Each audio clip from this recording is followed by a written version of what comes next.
Hallelujah.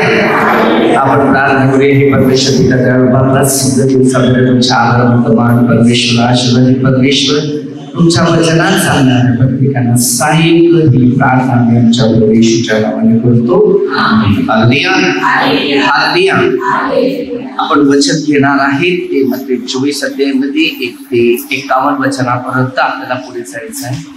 तर आपण पहिल्यांदा त्याचे थोडेसे त्याच्याविषयी मनचिंतन किंवा अनुभव घेऊया वचनावर. कारण शेवटच्या काळाची ही लक्षण आहे. प्रभू येशू आपल्या शिष्यांची एकमताचं आध्यात्मिक जीवनाविषयी रूप शिकवतो आणि शिष्य म्हणत होते की शेवट काळात काय होणार आहे आणि या इमारतीचा दाखला आम्हाला तुम्ही सांगा. आता या शेवटच्या युगाची जी समाप्ती होत आहे तर यामध्ये प्रत्येकी व्यक्तीने आपापल्या आचार विचाराने स्वतःच्या स्मृतस्तंभाद्वारे आपली फसवणूक होते की नाही ते बघायचं आहे. कारण खोटे ख्रिस्त, खोटे संदेष्टी उठणार तर निवडल्या लोकांची फसवणूक होणार. आता तुम्ही या मंडळीत, आता तुमचा मंडळीचा समजा वडील मी, बरोबर, तुम्हाला कोणी भोवू नये, कोणी तुम्हाला देवापासून दूर करू नये, तर पहिलं प्रथम शैतान हमेशा आपल्या पाठीमागे येशूच्या भोजनामध्ये येशूचा खास रायटर आणि लेफ्ट लाईट ते दोघे जण होते, पेत्र आणि जुदास. हालेलुया. जुदाच्या मनामध्ये मोह निर्माण झाला, येशूचा घात करायचा प्रयत्न. तसंच हे आहे, तुम्ही आज प्रभूमध्ये आहेत तर संपूर्ण जीवन प्रभूच्या वचनानुसार चालवण्याचा प्रयत्न केला पाहिजे. कारण ही प्रार्थना असं असते ना, मरणावर विजय मिळवणं म्हणजे आता आम्ही नवीन प्रकारच्या जीवनात चालायचं आहे. कुणी? आम्ही लोक.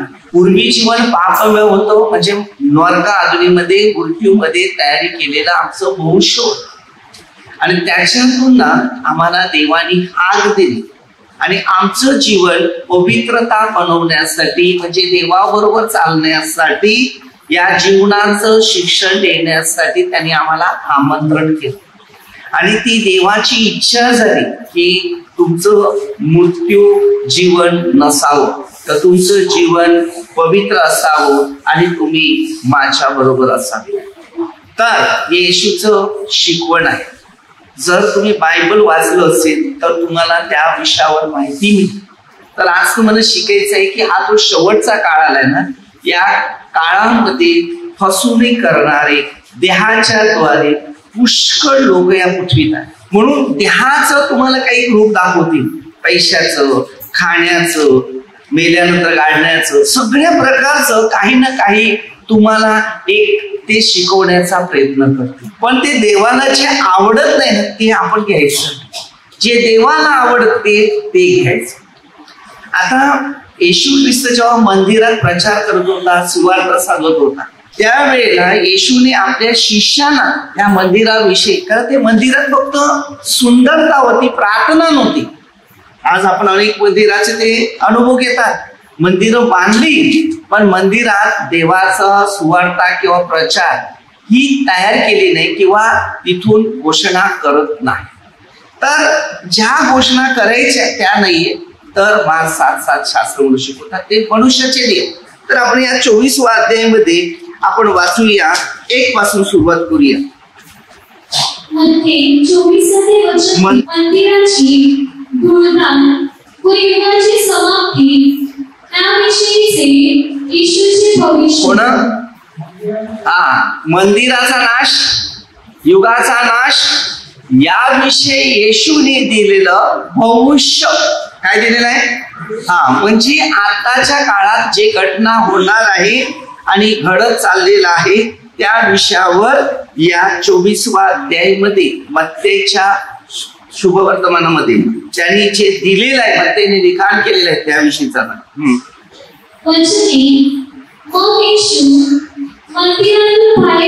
मग काय केला? येशू मंदिरातून बाहेर निघाला, जेवढं शिकवायचं तेवढं शिकवलं आणि बाहेर गेला.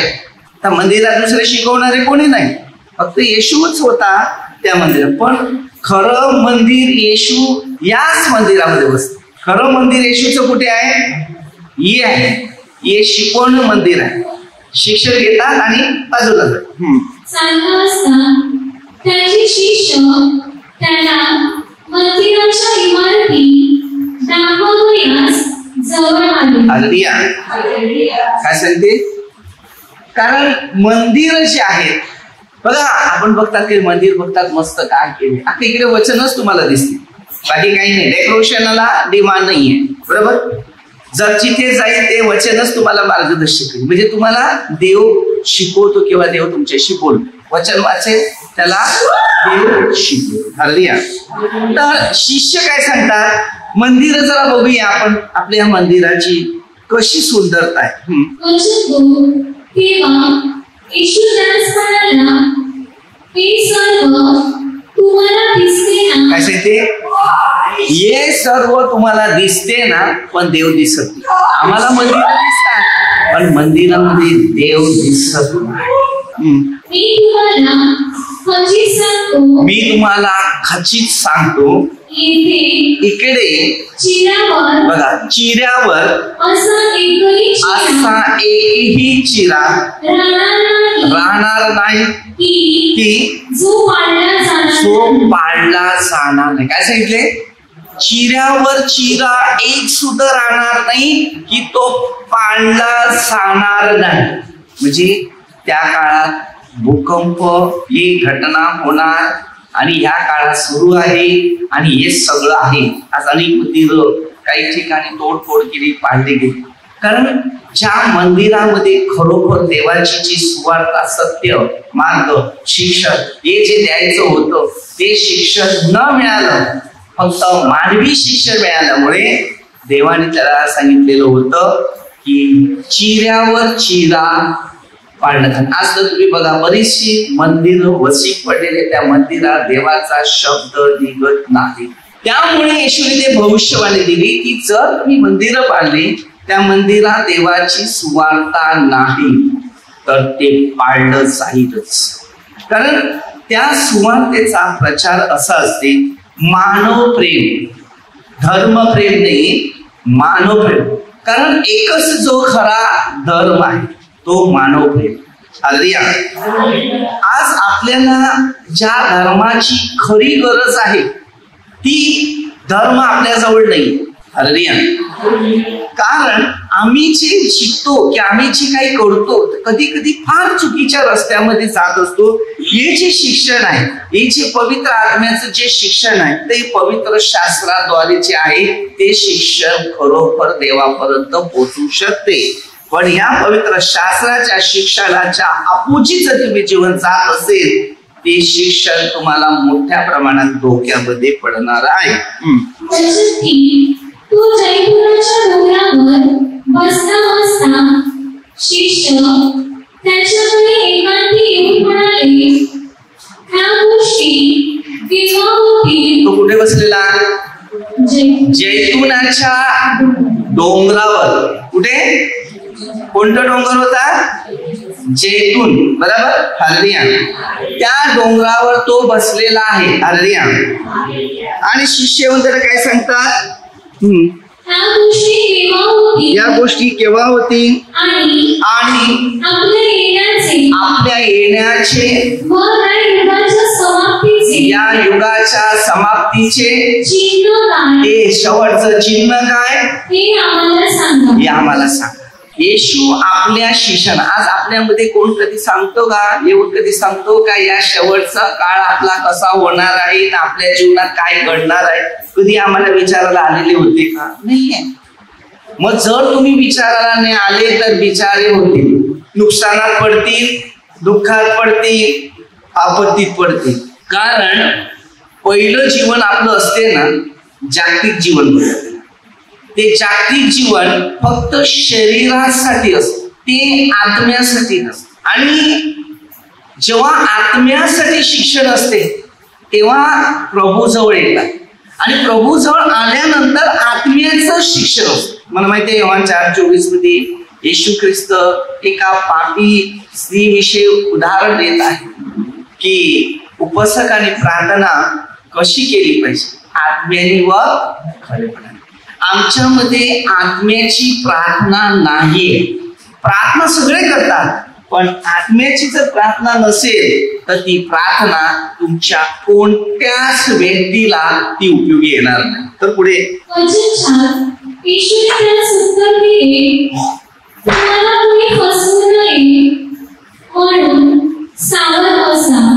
काय सांगितले? येशूने आपल्या शिष्यांना सांगितले तुम्हाला कोणी फसवू नये. आता आपले लोक बरेच फसत चालले बरोबर, आणि या फसवणुकीमुळे माणसाचं घात आणि नाश होत चालले. अरे सगळ्यांना मोह दिलेला आहे.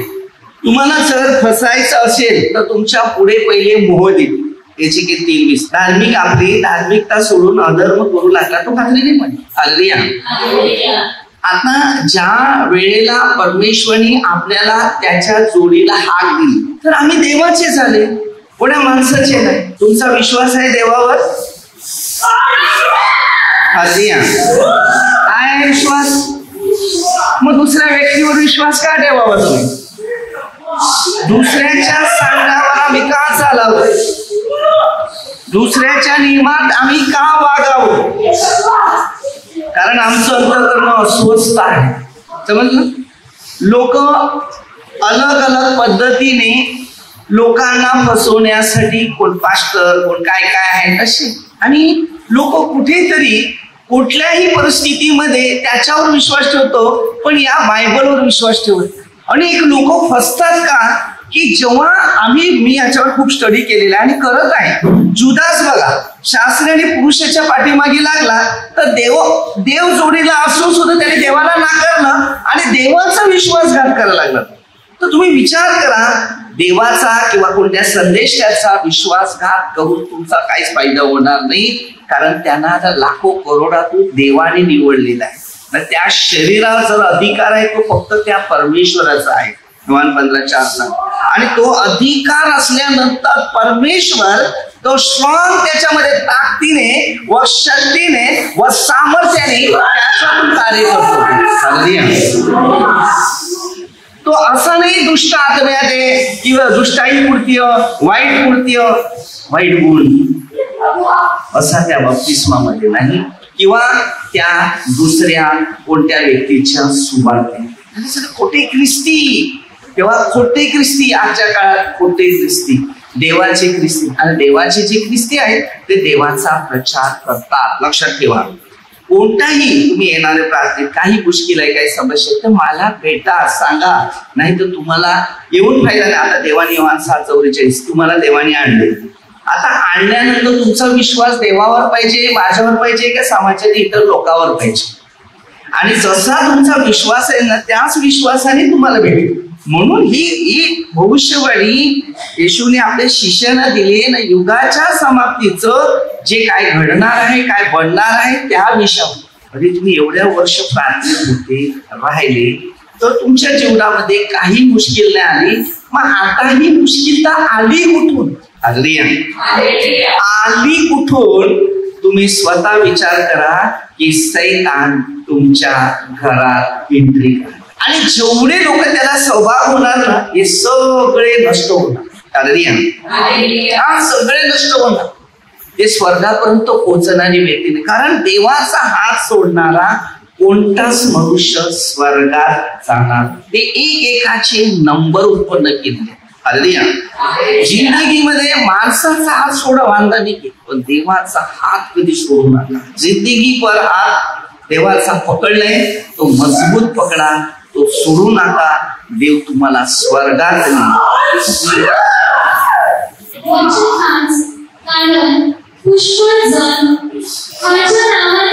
बघा काय सांगितले, पुष्कळ जण माझ्या नावाने. आता बघा येशूचंच नाव आहे तिकडे, नाव कोणाचं नाही, पहिलं येशूचं नाव सांगतील. मग येशूच्या नावामध्ये येऊन तुमच्या घरात याच्या घरात त्याच्या घरात फिरतील. आणि मग सांगतील असं सामर्थ्य आहे, असं आहे, तसं आहे. एकच त्यांना फक्त प्रश्न द्या, आज माझ्या जीवनात बरोबर माझी आर्थिक परिस्थिती असू दे किंवा माझ्या कुटुंबाची परिस्थिती काय असू दे, बरोबर, तर मला एक गोष्टी तुम्ही दाखवा, हे किती दिवसामध्ये माझे प्रॉब्लेम सॉल्व्ह होणार आहे आणि मी येशू बरोबर राहणार आहे. हालेलुया. मी तुमच्या बरोबर राहू का येशू बरोबर राहू? हालेलुया.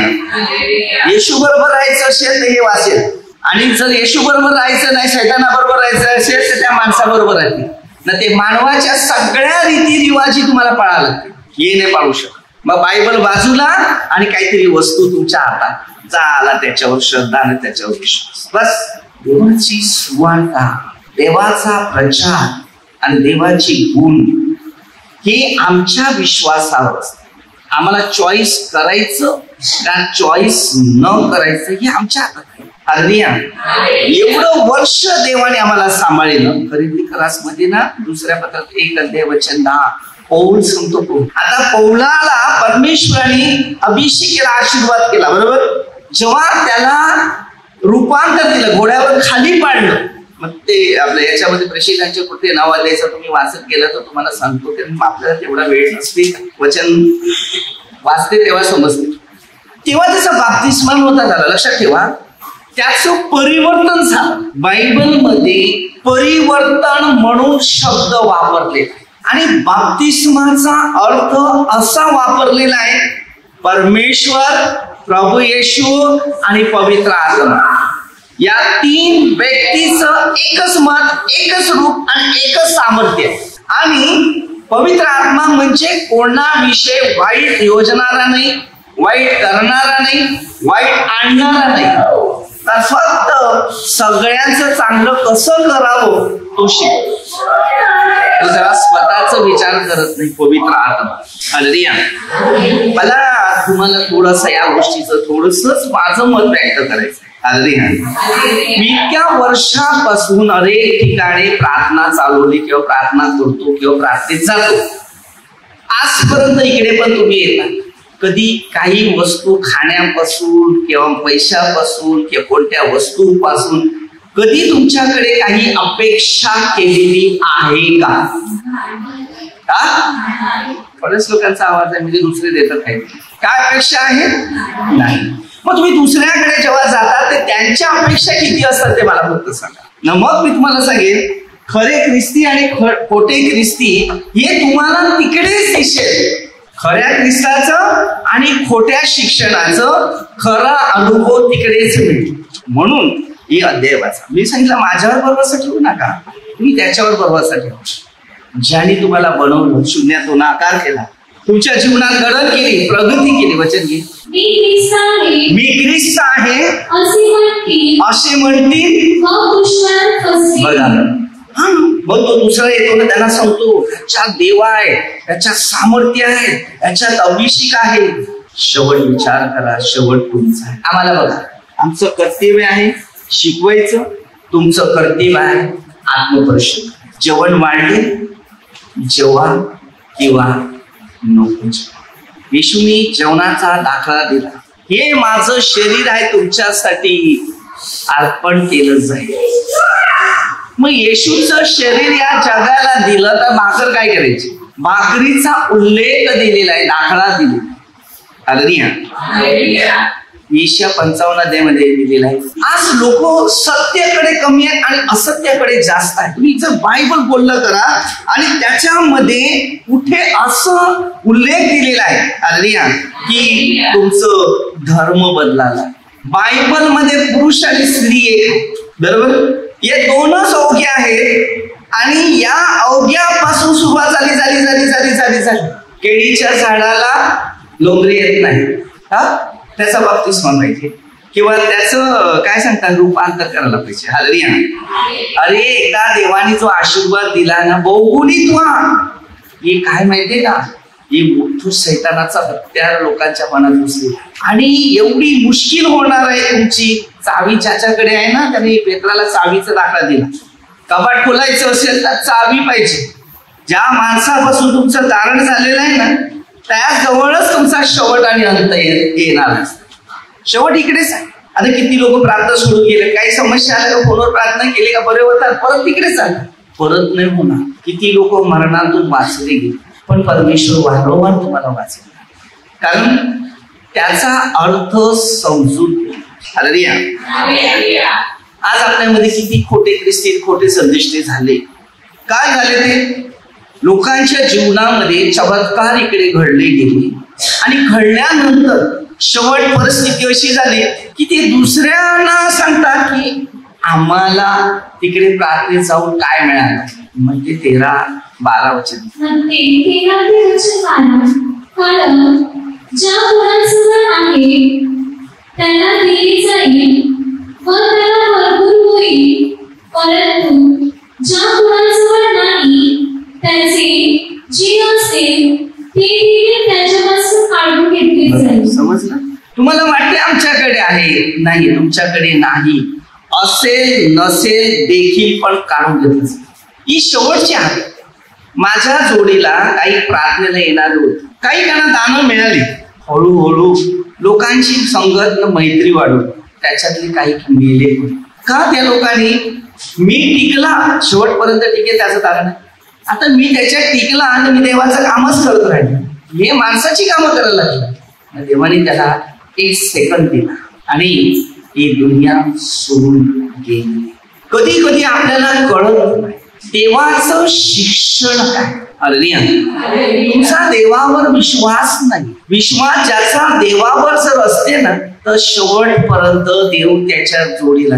तुमचा बाप्तिस्मा घेतलाय मग ते 28 ते 19 ते 20 वचन. तेव्हा त्यांनी काय वचन दिलेलं आहे मला सांगा बघा, तर ऐका काय दिले त्यांनी. मला फक्त तो प्रश्न मला सोडून द्यायचा आहे किंवा लोकांना सांगायचं आहे की तुमचा जर बाप्तिस्मा झालेला आहे त्याच्यात काय शिकवण दिले. 19 आणि 20 वचन. तर वचन घे. मत्ते 28:19. तेव्हा तुम्ही जाऊन सर्व राष्ट्रांतील लोकांस शिष्य करा. काय सांगते बघा, तरी काय सांगितले? तुम्ही जा. येशूने आपल्या शिष्याला काय सांगितलं? तुम्ही जा राष्ट्रामध्ये. आता राष्ट्र आहे आपलं, बरोबर, हे महाराष्ट्र आहे. आता शिष्य बना. आता शिष्य कसं बनवायचंय ते पण मी तुम्हाला सांगतो. हालेलुया. का तुम्ही राष्ट्रामध्ये राहत आहे, आता तुम्हाला काहीतरी चांगल्या गोष्टी शिकवायचं आहे, बरोबर, तर त्याचं धर्म चेंज करायला नाही ना. त्याला परमेश्वराच्या दृष्टीने, आता मी ख्रिस्ती आहे, माझ्या विरुद्ध किती लोक आहेत, माझा अपमान करता, माझा शेर करता किंवा माझ्या विरुद्ध किती लोक आहेत. मग हे जे कार्य आहे, मग आपल्याला काय वाटते की मी आता कोणत्या पंथामध्ये पडू. हालेलुया. असं होऊ शकते का? मी ख्रिस्ताला स्वीकारलेला आहे तर लोकांना परमेश्वराने निवडलेलं आहे, ख्रिस्ताने त्याला निवडलेलं आहे, मला त्याच्या कार्यात निवडले. मग तो ख्रिस्तापेक्षा श्रेष्ठ समोर व्यक्ती आहे का? नाही, बरोबर. मग त्याने काय सांगितलं तिकडे जरा वचन घ्या. त्या शिष्य बनवा. त्याला काय सांगितलं? शिष्य. शिष्य म्हणजे काय? आता तुम्ही पाप करता, नफरत करता, भांडण करता, मूर्ती पूजा करता, जो देव नाही त्या देवाची भक्ती आराधना करत तुम्ही बसून आपला जीवन व्यर्थ घालवत असता. तेव्हा त्यांना काय सांगितलं की बघा, आपला येशू पुनरुत्थित आहे, तो उठलेला आहे, तर तो मरणावर विजय मिळवलेला आहे. तर आपण सुद्धा या पापावर विजय मिळवलं तर आपण सुद्धा मरणावरच विजय मिळणार. म्हणजे आपण नरकात नाही जाणार, आपण स्वर्गात जाणार. मग हा बाप्तिस्मा काय आहे? हे परमेश्वराचं प्रतिरूप आम्ही आहे. पुत्र आमच्या पापी लोकांसाठी आला. पवित्र आत्मा लोकांना मदत, सेवा, कार्य करण्यासाठी पवित्र आत्मा आमच्यामध्ये उतरला. हालेलुया. कारण आम्ही दुसऱ्यांना मदत करावं, दुसऱ्यांना सहाय्य करावं, दुसऱ्यांना सपोर्ट द्यावं, बरोबर. हे येशू ख्रिस्ताचं शिक्षण आणि या परमेश्वराचं शिक्षण हेच होतं. आणि या तिना मिळून तो एकच आहे. आता योहान 8:58 कसं, मी अब्रामाचा. मग आता तुम्ही विचार करा, अब्रामाच्या पुढे येशू ख्रिस्त आलाय, पण लोक काय सांगतात येशू नंतर आलेला आहे. आता ह्यांनाच पवित्र आत्मा पूर्ण मिळाला नाही, त्यामुळे हे येशू ख्रिस्ताच्या नावाचे सुवार्तिक बनलेले नाही. त्यास पित्याच्या व पुत्राच्या व पवित्र आत्म्याच्या नावाने बाप्तिस्मा द्या. आता पिता सध्या काय सांगितलं? पिता. आता परमेश्वराने पहिली सृष्टी बनवली पृथ्वीमध्ये, पण लुसिफरने फसवलं, ते आदामाच्या द्वारे जगात पाप आला. कारण पहिला पुरुष पवित्र बनवलेला होता तो म्हणजे आदाम, पण त्या पवित्र पुरुषाला आदामाला फसवलं गेलं त्याच्या बायकोच्या द्वारे. हालेलुया. आणि त्याद्वारे बायकोच्या द्वारे त्याला फसवण्यात आलं. तेव्हा या जगात फार मोठ्या प्रमाणात पाप आलं. उत्पत्ती 6:5 पासून.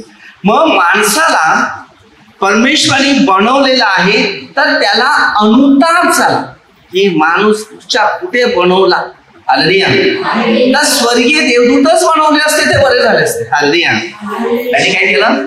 माणसाला बनवला. कोणाला बनवला? हा. आता माणसाला बनवला तर त्याला संताप आला, कारण या माणसामुळे या जगात तो पाप शिरलो. कारण 4 लक्षदूत, त्याच्याकडे 4 देवदूत होती. ती कुठेतरी त्याच्या जोडीला होती तेव्हा ते पाप करत नव्हते. तर पृथ्वीमध्ये असा एक मनुष्य बनवावा आणि ही सृष्टी संरक्षण करण्यासाठी, सांभाळण्यासाठी, सत्याखाली आणण्यासाठी त्याला एक अधिकार दिला. पण सत्याखाली आणण्यासाठी सैतानाच्या हाताखाली गेला आणि येवेने सुरुवात केली पाप. हजारो वर्ष गेली. पुन्हा नोहाच्या काळामध्ये सुरू झालेलं होतं आणि नोहाच्या काळानंतर हजारो वर्ष. हालेलुया. येशू ख्रिस्त मरियेच्या घरी आला. कोण? प्रभू येशू ख्रिस्त आला. हालेलुया. आता येशू ख्रिस्त जर आलेला आहे, तुम्ही विचार करा, या जगात तारणासाठी. हालेलुया. मग आता तुमच्या प्रत्येकाला एक गोष्टी शिकायचं आहे. मग त्याने काय शिकलं? आता हा पुत्र, आता पुत्र कशासाठी आला? आता पापापासून सुटकारा देण्यासाठी. कोण होतं? जेव्हा आदामाने पाप केलं तेव्हा मध्यस्थ दुसरा कोणच नाही. हालेलुया. मग मध्यस्थ होण्यासाठी प्रभू येशू एक मध्यस्थ झाला. तेव्हा योहाने 1:29 सांगते, हा 5 जगाचे पापे हरण करणार. ख्रिस्ती लोकांचं नाही सांगितलं, हर मानवाच्या बाबतीत सांगितलं. या जगाचा पाप हरण करणारा हा 5 देवाचा कोकरू जगाचं पाप हरण करण्यासाठी सांगितलं. तेव्हा काय ख्रिस्तीच लोक होते का? तेव्हा माणूसच होते ना. मग तेव्हा कुठे गेले? तेव्हा कुठे गेला तुमचा धर्म? समजलं? हा. मग त्यानंतर तो पुत्र सर्व माणसाच्या पापासाठी आपलं बलिदान म्हणून त्यांनी आपलं शरीर दिलं. बघा, आपण बोलतात ना, पिता, पुत्र आणि पवित्र आत्मा.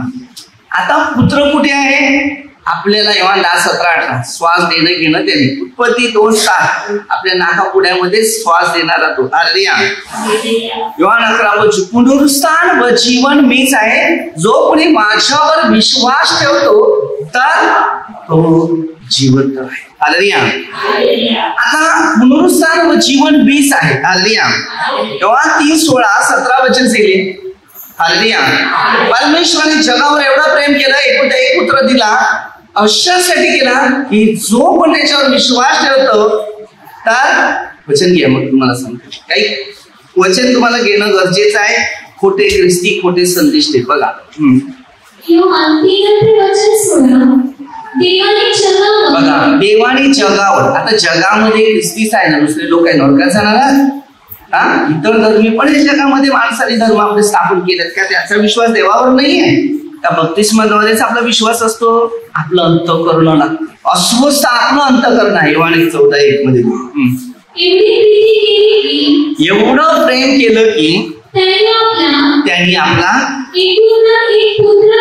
एकुलता एक पुत्र दिला, अशासाठी की जो कोणी त्याच्यावर विश्वास ठेवतो बघा त्याचा नाश होऊ दे, तर त्याला सार्वकालिक जीवन प्राप्त व्हावं. योहान 17:3. आता सार्वकालिक जीवन एकच देव आहे. हालेलुया. माणूस नाही, माणसामध्ये ही दैवी शक्ती नाही राहिली. आताच्या काळात ही दुष्ट शक्ती माणसात जास्त आहे आणि सैतान त्याच्यातून पाप वाईट कामं करायला तो शिकवतो, म्हणजे आपलं अंतःकरण तोडायला बघतो तो. हालेलुया. आता ते झालं. त्याच्यानंतर योहान मध्ये 20:22 वचन. योहान 20:22 असे बोलून त्याने त्यांच्यावर फुंकर टाकला आणि त्यांना म्हटले, पवित्र आत्म्याचा स्वीकार करा. आता येशूने त्यांच्यावर फुंकर घातली आणि म्हटलं पवित्र आत्म्याचा पवित्र आत्म्याचा स्वीकार करा म्हटलं तर पवित्र आत्मा त्याच्यावर उतरला. तुम्हाला मी वारंवार सांगतच आहे बरोबर. ज्या वेळेला प्रेषित 1 अध्याय 8वं वचन घे, 6 ते 8 घे, नंतर 2 अध्याय 1 पासून सुरुवात घे. जरा पुढे वचन प्रेषितांची कृत्य 1 अध्याय वचन 6. मग ते एकत्र असताना त्याने त्याला विचारले प्रभूजी ह्याच काळात आपण इस्रायलचे राज्य पुन्हा स्थापित करणार काय? वचन 7. तो त्याला म्हणाला जे काळ व समय पित्याने स्वतःच्या अधिकारात ठेवले आहे ते जाणणे तुम्हाकडे नाही. बघा, काळ आणि समय आपल्या हातात नाही. शिष्याने विचारलं की काळ आणि समय तो पित्याच्या हाताच्या म्हणजे पित्याच्या हातामध्ये आहे. तो अधिकार तो तुमच्याकडे नाही. तो समय त्याला माहितीये. जरपर्यंत येशू ख्रिस्त इकडे होता ना आजपर्यंत लोकांची गडण होत नव्हती. गडण नसल्यामुळे ना येशू ख्रिस्त पित्याचं नाव लोटत होत. आणि मग पिता कोण होता, पुत्र कोण होता, जेव्हा पवित्र आत्मा आला ना योहान 14:26 तेव्हा त्यांनी त्याला सगळं शिकवलं.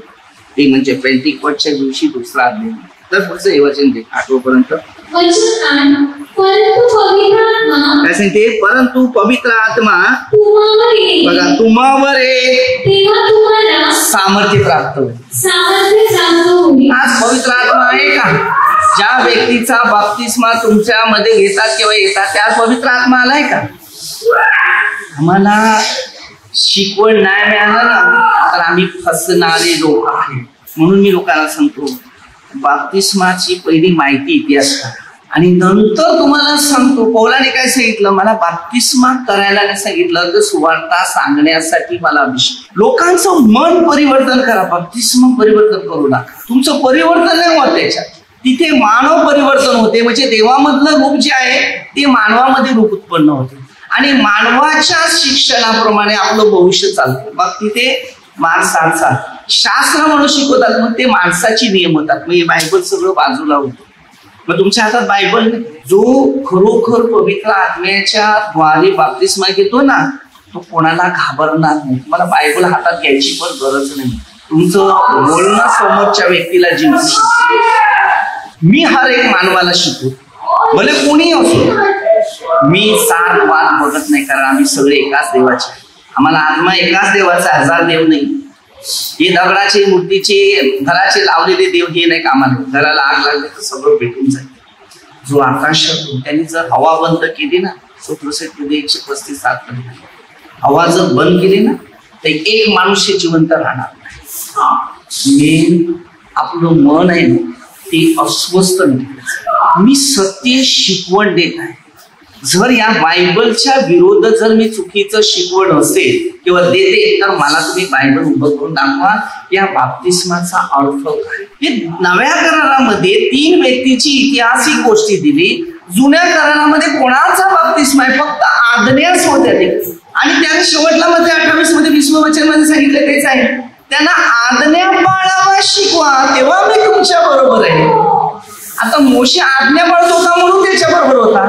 येशू ख्रिस्त आज्ञा पाळत होता म्हणून त्याच्या बरोबर होता.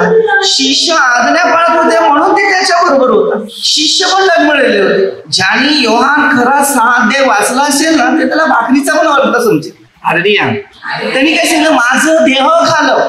153:5 त्याला माराणी फटके आणि मारलेल्या फटक्याने आम्हाला आरोग्य प्राप्त मिळाले म्हणून ते देह खायला लागते. सैतानाला त्यांनी संपूर्ण आपलं शरीर दिलं ना आम्हाला मुक्ती दिली. ही शास्त्र असं काय का कोणी पण वाचलं न झालं, वाचायला सगळे वाचतात पण हे आत्मपरीक्षण करायला सगळे नाहीये. म्हणून सांगितलं बोलवले पुष्कळ आहे, निवडलेले थोडे. बोलवणं पुष्कळ आहे, निवडच थोडी असते. म्हणून योहान 15:16 मध्ये येशूने काय सांगितलं, तुम्ही मला निवडलं नाही तर मी तुम्हाला निवडले व नेमले, तुम्ही जाऊन फळ द्यावे, तुमची फळं टिकावी. मग ते 5:16 तुमची सत्कर्म पाहून परमेश्वराचे गौरव. आज तुम्ही स्वतः विचार करा, किती लोक आपल्यामध्ये कार्यकर्ते होते, प्रवचक होते, दुसऱ्यांना सुवार्ता सांगत होते, परमेश्वराचं वचन देत होते, शिकवण देत होतं, मार्गदर्शन करत होते. आज आपण सगळे हळूहळू बाजूला होत गेले. मग तुमची सुवार्ता गेली कुठे? आपल्या स्वतःच्या कर्माचा. आता तुम्हाला माहिती आहे की शेवटला काळ आहे. आता जे लोक शैतानी आत्म्यामध्ये बसलेले आहेत, हेच लोक काय करतात, एक माणसाला देवापासून दूर करायला ते बघतात. हालेलुया. आणि ते घरोघर फिरतात आणि घरोघर फिरून त्यांना असं पटवतात की त्यांना वाटले खरोखर येशू जिवंत याच्यातच आहे. हालेलुया. आणि त्यांचं ऐकतात आणि स्वतःचा नाश करून बसतात. मी काय सांगतो, माझं नका ऐकावं. हे पवित्र शास्त्र दिले ना, याच्यात काय लिहिले ना ते फक्त घ्या ना ऐका. आमचं जीवन कसं आहे माहितीये का? निंदाचं, शरणूक एवढंच आहे. आम्हाला जीवन असं नाही मिळत. लोकांनी आमची निंदा करावी, लोकांनी आम्हाला छळावं, लोकांनी आमचा अपमान करावं, हे आमचं लाईफ आहे. जर मत्ते 16:24 मध्ये दिले, जर येशूच्या मागे लागायचं असेल तर त्याला पहिल्यांदा हे करावं लागेल. किती लोकांनी मला धमक्या दिलेल्या पण मारायच्या वेळी. ज्या दिवशी त्याची वेळ आहे त्या दिवशी मला जा लागेल, तू काय मारणार आहे मला? हालेलुया. आज इतकी वर्ष गेली माझी, मी वाईट काय केलं आणि तुझा गुन्हा केला असेल तर तू मार मला. बरोबर? मी तुझं वाईट केले ना तर मार, बिंदास मार. कारण तुला जे पटलं नाही, मी तुझ्या विरुद्ध वागले, मार. हालेलुया.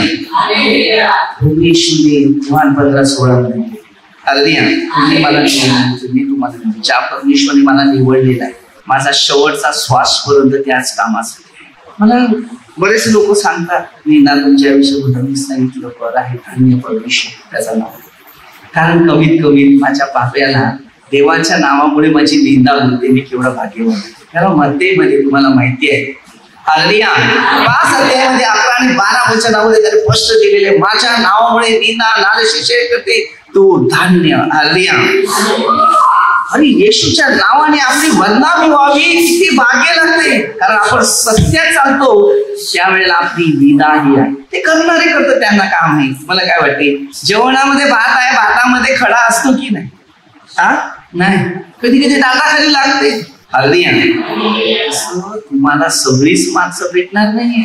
जेवढं तुम्ही चांगलं करतील ना तेवढं तुम्हाला दुःख पाठीमागे येत जाईल आणि दुःख आल्यानंतर सुख तुम्हाला भरपूर येईल. योहान 16:20. म्हणून येशूला कधी सोडू नका. मी सांगतो ना, लोक बोलतात त्याच्याकडे ऐकायला कान देऊ नका, तर देव काय बोलतो ना त्याच्याकडे ऐकायला कान द्या ना. मग तुम्हाला सांगतो, माझं एकच शिक्षण आहे पेत्राच्या 2 पत्रामध्ये 3:9 कोणाचा नाश नाही. मी जेव्हा माझ्याकडे येणाऱ्या लोकांना मी शिकवतो, घडवतो, मार्गदर्शक करतो, त्यांना आर्थिक काही मदत असेल ती पण पुरी करतो, पण त्यांना असं कोणताही नुकसान पोचेल असं मी त्यांच्या विरुद्ध कधी सांगत नाही. पण जे भडकावणारी लोक आहेत ते तुम्ही स्वतःच विचार करा, त्यापासून तुम्ही सावध राहा. तुमचं नुकसान होईल. शेवटच्या काळात 24 अध्याय किंवा मार्क 13 अध्याय किंवा लूक 21 अध्याय 5 पासून हे वाचा. म्हणजे भविष्यात तुमच्या प्रत्येकाच्या जीवनामध्ये मोठ्या प्रमाणामध्ये अद्भुत चिन्ह व चमत्कार घडणार आहे, जो तुम्ही शेवटपर्यंत टिकेल. तुमचं कारण आहे. आम्हाला शेवटपर्यंत देवाच्या राज्यात टिकायचं आहे. म्हणून मी कोणाकडे चहा प्यायला नाही जाईल, कोणाकडे बसायला नाही, कोणाची बोलभाषा नाही. मग त्यांनी भले काहीतरी मला फसवण्यासाठी किंवा माझ्या विरोध वागण्यासाठी किती लोक प्रयत्न करतात. मग मी त्यांना काय सांगतो माहिती आहे का, जगाचा पहिला मी पापी, जी शिक्षा द्यायची ती द्या, कारण माझ्या प्रभूची इच्छा पूर्ण होईल. हालेलुया. मी कोणाला घाबरत नाही. मी सेवाला ना फार मोठ्या प्रमाणात कार्य करत असतो. धैर्य आहे माझ्याकडे ख्रिस्ताच्या कार्याचं. त्या दिवशी मी इथे काम करत होतो, वरचा दरवाजा तुटलेला प्रार्थना वरच्या हॉलचा, तो बनवण्यासाठी मी आणि भाऊ दोघे जातो. एका बाजूला माझी प्रार्थना, 2 जणांची नोकरीमध्ये मला राहावं लागतं. एका बाजूला प्रार्थना करतो, एका बाजूला काम करतो. पण मी ड्युटी सोडली नाही.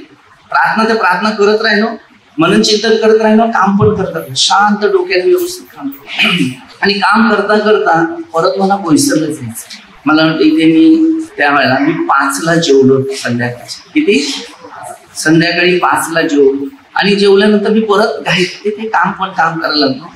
आणि पुन्हा विचार केला की जायचं आहे. माझी कमर एवढी दुखायला, काटा दुखायला लागला की जरा वाकू पण शकत नाही. उपाची उपाच आहे. मी घरात पण कोणाला सांगितलं नाही, कारण आता मला बोईसरला जायचं आहे, गाडी चालवायची ना, गाडी ते काट्यावरच असते आणि एवढ्या लांब जायचं आहे आणि खड्डे खुड्डे आहेत त्याच्यात उतरायचं आहे की मी सगळं देवा आहे बघा, हे तुमचं काम आहे.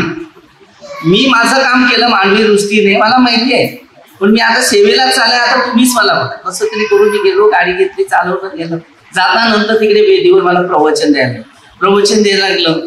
10-15 मिनिटं काहीतरी मी दिलं असेल, 20 मिनिटं आसपास, नाही कारण मला उभंच राहत नाही, फार मागे पुढे होतो. देवाला सांगितलं माझ्या चुका झाल्या असेल ते मला क्षमा कर, चालेल. हालेलुया. मग त्यांना जेवण पण जरा उशीर होतं म्हणून ते जेवण पण त्यांना सांगितलं की जेवणाची प्रार्थना घेतली, थोडं बसलो, मनचिंतन केलं, प्रार्थना केली, प्रभूशी पूजा लावली. त्याच्यानंतर म्हणजे मला ऍक्च्युली बसायला टाइमच नाही त्या दिवशी शुक्रवारच्या दिवशी. हालेलुया. प्रभूचं काम आहे, मला माहिती आहे माझा प्रभू माझ्या जोडीला आहे, त्यामुळे मी कसल्या गोष्टीमध्ये चिंता करत नाही, तो सांभाळेल. हालेलुया. मग रात्री प्रार्थना केली, 12 वाजून गेलेली. मग प्रार्थना थांबवली, आशीर्वाद दिलो आणि पुन्हा प्रार्थना करायला गेलो. प्रार्थना केली आणि मग झोपायला गेलो. तर बघतो ते काटा भरपूर दुखते. हालेलुया. स्प्रे घ्यायला गेलं तर स्प्रे कुठे आहे काय माहिती. बरं आता याला बघायला जाण्यापेक्षा थोडी प्रार्थना करतो, प्रभू तुझ्या नावाने सर्व काही शांत पडून राहील. हालेलुया. सकाळी उठला तर बरा झाला. हालेलुया. जे काही परीक्षा येतात आपल्याला, जो येशू आपल्या बरोबर आहे, म्हणून मी कोणाला त्रास होईल, कोणाला दुःख होईल, मी असं करत नाही. म्हणून मी आता केंद्राची जेवढी कामं माझ्या दैनिक आत्म्यात शिकलेलं आहे, मला माहिती आहे सगळं, जेवढं होईल तेवढं मी करेन, कारण आपल्या आर्थिक परिस्थितीप्रमाणे आपल्याला करावं लागते. हालेलुया. कारण तेवढी मजुरी देण्यासाठी आपल्याकडे आपण कधी पैसा नाही मागत, आपल्याला जे येते त्यात करायचं आणि चूप राहायचं. कारण तो दरवाजा मी यासाठी केला की तिकडे प्रार्थना झाली. प्रगतीकडे 3:20 मध्ये मी पहा दाराशी उभा आहे, जर दाराशी उभा आहे तर दार असं पाहिजे, तुटलं फुटलं नाही पाहिजे. हालेलुया. आम्ही कसे जीवन जगतो हे लोकांना माहिती नाही, गाडीमध्ये फिरतो एवढं माहिती. हालेलुया. कसा खातो, कसं जीवन जगतो हे बघा, कारण आम्हाला एन्जॉय लाईफ हे जीवन आवडत नाही. कारण आप कमाय आणि बाप कमायची परिस्थिती. हालेलुया. तर तुम्ही शिका. माझं एकच शिक्षण आहे की लोक तुम्हाला फसवतात, लोक तुम्हाला देवापासून दूर करतात. सावध राहा, कारण जे देवाने दिलेलं आहे ते पुन्हा देवाने घेतलं नाही पाहिजे. मला त्याची भीती वाटते, कारण तुम्ही देवाविरुद्ध जातात आणि देवाने तुम्हाला सगळं दिलेलं आहे. जर एक एक ते गळायला लागली पानं तर आपल्या भविष्यात फार मुश्किल होईल. कारण एकदा एक मुलगी इकडे येत होती आणि प्रभूच्या द्वारे इथे प्रार्थनेमध्ये ती चालायला लागली. दुसऱ्या प्रार्थनेत गेली आणि त्यांना सांगितलं की मुलगी इकडे प्रार्थनेत चालायला लागली आणि काही दिवसात ती मुलगी मेली. कारण अन्न सुवार्ता अगदी करायचं. एक कधी पण तुम्हाला सांगतो, तुम्ही कुठे जायचं तर जा, माझं काही नाही, पण तुम्ही फसू नका. कारण मी तुम्हाला घडवले, मी एक आध्यात्मिक बाप आहे. तुमच्याकडून मी कधी कोणत्या वस्तूची अपेक्षा केली नाही, उलटा आपल्यातून आहे देते ते आपण लोकांना देत गेलो. पण माझं असं शिक्षण आहे की 6:44 परमेश्वरी तुम्हाला इकडे आणले, इथून बाहेर जाऊ नका, कारण जी वेळ आली तर तुम्हाला कोणी सांभाळणार नाही. लक्षात ठेवा, तेव्हा कोणच नाही, नंतर सगळं पूर्ण झालेलं असते, त्याच्यात काही फायदा नाही. म्हणून तुम्ही भले माझ्यापासून दूर व्हा, पण ह्या बायबल पासून दूर होऊ नका. तुम्ही स्वतः बनवा, लोकांना शिष्य बनवा, स्वतः प्रार्थना घ्या, स्वतः प्रार्थना करा, त्याला काही मुश्किल नाही. या बाबतीत मी विरुद्ध नाही. तुम्ही कुठल्याही ठिकाणी जा, प्रचार करा, चांगलं करतात त्याला वाईट म्हणून बोलू शकत नाही. पण तुम्ही एकमेक निवडले लोक आहेत त्याचे विरोध आहे असं नाही. तुम्ही ग्रुप बना, ते पण चालेल, आणि ग्रुप मिळून भेटून पूर्वी कार्य करा. पहिले लोक कसे होत होते, कॅलेंडर घेऊन जायचे इकडे तिकडे, लोक प्रचार करत जात होते, गावागावात फिरत होते. आता सैतानाने पकडलं ना, आता निवडलेले आहेत त्यांना खेचायला एका पास्टर मास्टरच्या मागे, येशूच्या मागे न्या, त्यांना कोणत्या मानवाच्या व्यक्तीकडे मागे घेऊ नका. मनुष्य कधी तुम्हाला उपयोग येणार नाही. मग ते 17 माणसाच्या बाबतीत मनुष्यावर भिस्त ठेवणारा शापित आहे स्वतः असं म्हणते की आपल्याला वेळेचा सदुपयोग करायचा. आपण छोटीशी प्रार्थना घेऊया. प्रत्येकाचं जीवन परिवर्तन व्हावं, प्रभूच्या इच्छेप्रमाणे प्रत्येकानं सत्य कळावं. आणि प्रभूच्या मार्गानुसार चालणं, सर्व मंत्री लोक, आमदार लोक, सरपंच, सर्व पोलीस लोक, रिलेटिव्ह प्रभूचा आशीर्वाद, प्रभूच्या इच्छेप्रमाणे कार्य करण्यास सर्वांना आशीर्वाद कर. आलेल्या हर एक व्यक्तीला प्रभू आशीर्वाद कर. ही प्रार्थना प्रभू येशूच्या नावाने करतो. आमेन. हालेलुया.